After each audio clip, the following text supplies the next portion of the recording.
Please কেউ কাউকে ছেড়ে দেন না। আশা করছি যে শিবির আসতে পারে ক্ষমতায়, ওদের জনপ্রিয়তা ক্যাম্পাসে অনেক ভালো। আসন্ন ডাকসু নির্বাচনে ভিপি পদে লড়ছেন ছাত্র শিবিরের জনপ্রিয় নেতা সাদিক কাইম। অন্যদিকে ছাত্রদলের জনপ্রিয় নেতা আবিদুল ইসলাম আবিদ। দুজনের জনপ্রিয়তা কোনো অংশে কম নয়। জুলাই আন্দোলনেও তাদের ভূমিকা ছাড়িয়ে গেছে একজন আরেকজনকে।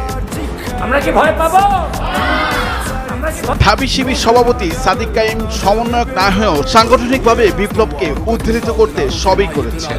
9 দফা গঠনের ক্ষেত্রেও তার অবদান শোনা যায়। অন্যদিকে ছাত্রদল নেতা আবিদুলের একটি ডায়লগ ফ্যাসিবাদের মস্তদে কাপন ধরিয়ে দেওয়ার জন্য যথেষ্ট ছিল। প্লিজ কাউকে ছেড়ে যায় না।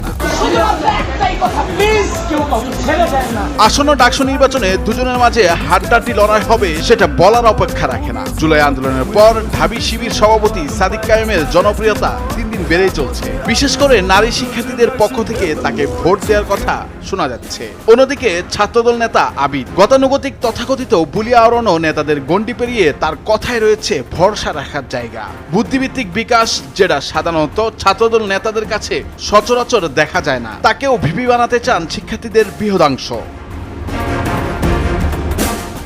ইসলামিক স্টাডিজ বিভাগের 2015-16 শিক্ষাবর্ষের কবি জসিমউদ্দিন হলের শিক্ষার্থী আবিদ এর আগে ছাত্রদলের হল শাখার সিনিয়র সহসভাপতির দায়িত্বে ছিলেন। রাষ্ট্রবিজ্ঞান বিভাগের 2016-17 শিক্ষাবর্ষের সুজোসেন হলের শিক্ষার্থী সাদিক কায়েম এর আগে শিবিরের ঢাকা বিশ্ববিদ্যালয়ের শাখার সভাপতি ও সাধারণ সম্পাদক ছিলেন। পার্বত্য চট্টগ্রাম ছাত্র সংসদেরও সভাপতি ছিলেন তিনি।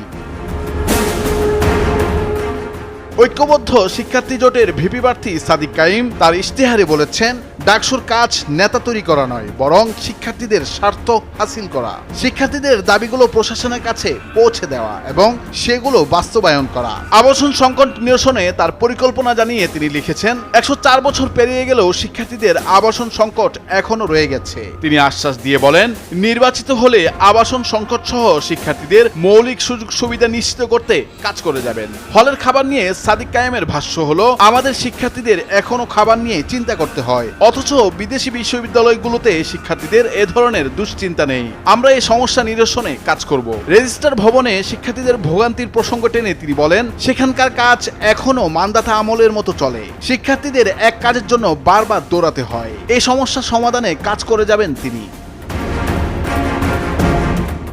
অন্যদিকে ভিপি প্রার্থী আবিদুল ইসলাম খান তার ইশতেহারে শিক্ষা নিয়ে ব্যাপক কথা বলেছেন। তিনি বলেন, ক্যাম্পাসের অধিকাংশ শিক্ষার্থী মধ্যবিত্ত ও নিম্ন মধ্যবিত্ত পরিবারের। বাধ্য হয়ে অনেক শিক্ষার্থী 4-5টি টিউশন করতে যায়।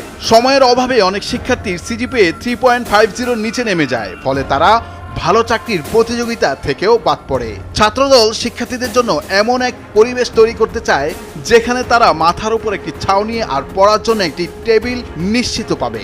সবশেষ সময় বলে দিবে কে হবেন ডাকসুর 38তম ভিপি। নুরুল আফসার, বৈশাখী সংবাদ।